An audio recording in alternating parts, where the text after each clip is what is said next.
Hi, I'm Ron Blue, and welcome to RASH Course. Today we'll be talking about Much Ado About Nothing, written by William Shakespeare. This rom-com Shakespeare play was written in 1598. It includes deception, deception, and deception. What more could you ask for? Let's review the plot. So, Don Pedro, right, he's the Prince of Aragon, and he visits his friend Leonardo. Another friend of Don Pedro is Claudio, and he later falls in love with Hero, who is Leonardo's daughter. And Don Pedro's otro amigo, Benedict, right, disbelieves in love. So Don Pedro is trying to set him up with Beatrice. Right? Don Pedro is trying to be Cupid, right? And Benedict and Beatrice, they don't really have a good relationship, right? So stuff is going to get really juicy.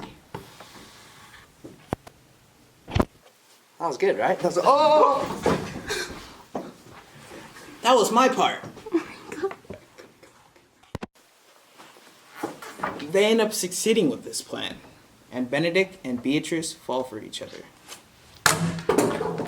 Don John, also known as Don Pedro's bastard brother, is a naturally unhappy person due to his depression, and he wants to see people's unhappiness. In this play, he tries to break up Claudio and Hero's relationship, and he succeeds. Claudio believed that Hero saw other men, and publicly shamed her for this. How rude! Everyone believed this right then and there, that she had died, but it turns out that she had fainted.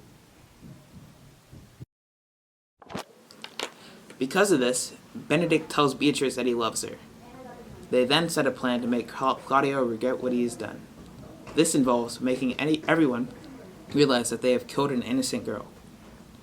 As the guards found out that Don John planned this, Leonardo then gets Claudio to agree to marry his mysterious niece, which, surprise, surprise, turns out to be Hero, who isn't dead. Benedict then publicly asks Beatrice if she loves him, but she says no, and he also doesn't love her. They end up realizing that everyone had been tricking them this whole time, but Claudio and Hero show that they do love each other by pulling out love notes and poems that they were writing.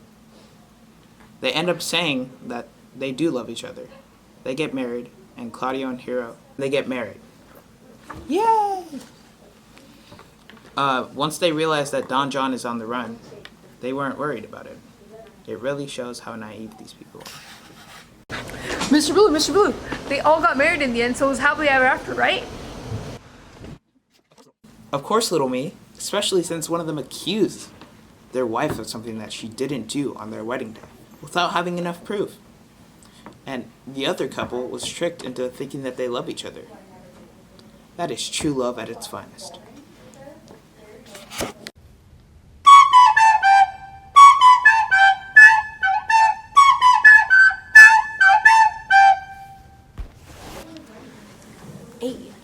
Much Ado About Nothing is believed to be one of Shakespeare's most endearing and comedic plays. Noting was pronounced as nothing back then, and the definition of noting was gossip and rumors, as the play is full of them. The Claudio and Hero plot has been seen several times in the past in Greek, Spanish, and Italian stories. One of the most notable stories is in Articio's Orlando Furioso, translated by Sir John Harrington in 1591.